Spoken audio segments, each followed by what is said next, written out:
तुम्हाला रेसिपी दाखवते, त्या तुम्हीसुद्धा करून बघा. त्याचा मस्त आस्वाद घ्या, छान फोटो काढा आणि आपल्याला आता स्क्रीनवर दाखवल्या पद्धतीने यूट्यूबच्या कम्युनिटीवर पोस्ट करा. तुम्ही कुठून पाहत आहात आणि तुमच्या प्रतिक्रियाही मला तेथे कळवत चला, म्हणजे त्या माझ्यापर्यंत पोचतील आणि मग मलाही माझ्या मेहनतीची पोचपावती मिळेल. आता आपण परत घालून घेऊया थोडा थोडा करून.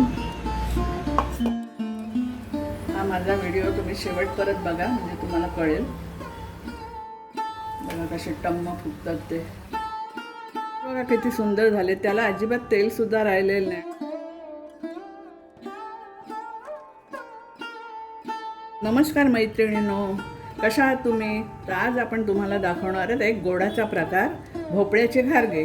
तर हा मी असा भोपळा घेतलेला आहे 1/2 किलो आणि तो आता मी कापून घेणार आहे आणि गूळ घालून तो शिजून घेणार आहे कुकरमध्ये. तर चला आता आपण ही रेसिपी करायला सुरुवात करूया. आता आपण हा लाल भोपळा घेतला घारग्यांसाठी. तो मी आता किसणार वगैरे नाही, असे तुकडे करते आणि मग हे कुकरच्या 3 शिट्ट्या काढते. मग त्याने ते साल आपोआप निघते आणि हा गर आपल्याला निघतो. त्याच्यामध्येच आम्ही हा 1 वाटी गूळ टाकणार आहे. हा आपला 1 वाटी साधारण होईल त्याचा पण.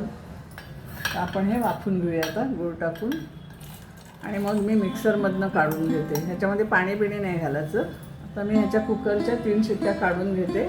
प्रथम आपण भोपळा हा मॅश करून घेतला आहे. कुकरमध्ये लावलेला गूळ आणि भोपळा तसं मॅश करून घेतले, मी मिक्सरमधनं काढलं. आणि हे गव्हाचं पीठ घेतले 2 वाट्या. ज्या वाटीने गूळ घेतला त्याच वाटीने गव्हाचं पीठ घेतले.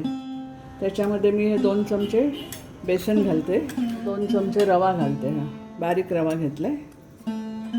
तूप घालते, 1.5 चमचा तूप टाकले. खसखस मी ह्यामध्येच घालते, काही जण वरती लावतात, मी ह्यामध्येच घालते. मीठ घेतले थोडं, ते मीठ घालते चिमूटभर.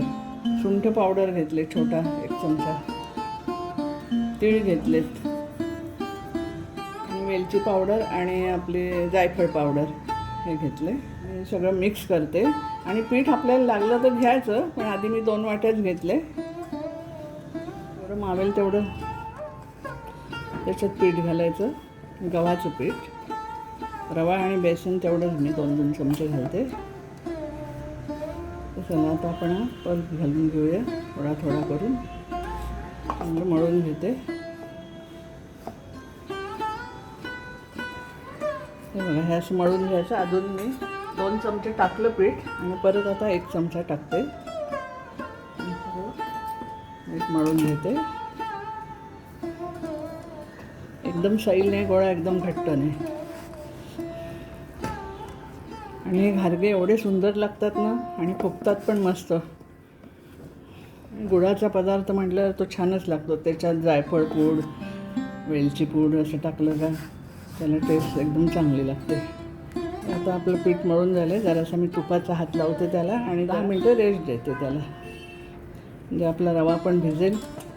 गोळा आपला तयार झाला आहे. आता जरासं मी त्याला तूप लावलं, ठेवते ह्याच्यामध्ये बाऊलमध्ये झाकण देऊन. चला तर आपलं 10 मिनटं झालेलं आहे, उघडून बघू आपण. रवा चांगला भिजलेला आहे आपला. आता बारीक बारीक गोळे करून घेऊया. ह्या वाटीने मी पाडणार आहे, म्हणजे कसे सगळे एक साईज येतील. ह्या वाटीने पाडले का तेल जरा कळते पोलपाटाला आपले तरी चालतात.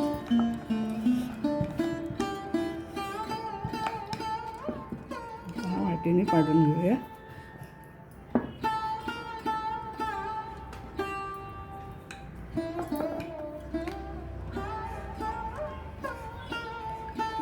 झटपट होणार आहे.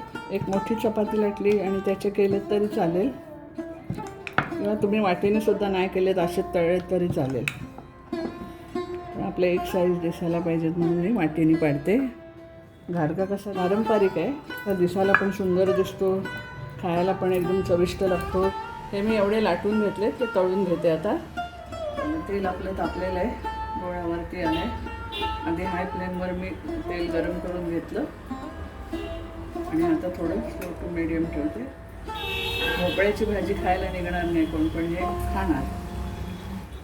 आणि असे वाटीने पाडले का किती छान दिसतात ना सगळे बघायला, त्याच्यामुळे वाटीने पाडायचे.